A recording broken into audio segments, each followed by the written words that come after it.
சரி சார், இதுல நமக்கு என்ன பாடம் அப்படின்னா, ஏஞ்சலின் மனோஹரி என்பவர் ஒரு கிறிஸ்துவர், ஸ்ரீனிவாசன் என்பவர் ஒரு ஹிந்து, மீரா மொய்தீன், டாக்டர் பிரேம் நசீர் என்பவர்கள் முஸ்லிம், இஸ்லாமியர்கள். அப்போ இவர்கள் அனைவரும் இணைந்ததன் பேரில் தான் இந்த தேசத்திற்கு ரியாஸ் என்ற ஒரு மாணவர் ஆசிரியராக மாறக்கூடிய வாய்ப்பை பெற்றார்கள். ஆக unity in diversity is a symbol of the nation.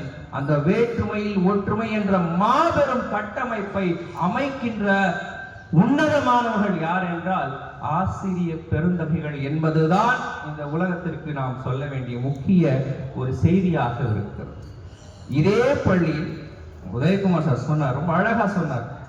Shubman Gill Indian cricketer, Sudharsan, அதே மாதிரி நடராஜ், இவங்களுக்கெல்லாம் அந்த பிசிக்கல் வெல்பீயிங் இருக்கிற அந்த ஹெல்த்துக்கு கோச்சாக இருப்பவர் நரேந்திரனுடைய எம்பள்ளியின் மாணவர் என்று சொல்லும் பொழுது இந்தியாவை தாங்குகின்ற அப்பேற்பட்டவர்களை, அவருடைய உடல்நிலையை காக்கின்ற பணியினை இப்பள்ளியில் படித்த மாணவர் சாதிக்கிறார் என்றால் அத்தகைய மாணவர்களை உருவாக்கிய இந்த பள்ளியின் ஆசிரியர்களை என்னவென்று சொல்லுவது.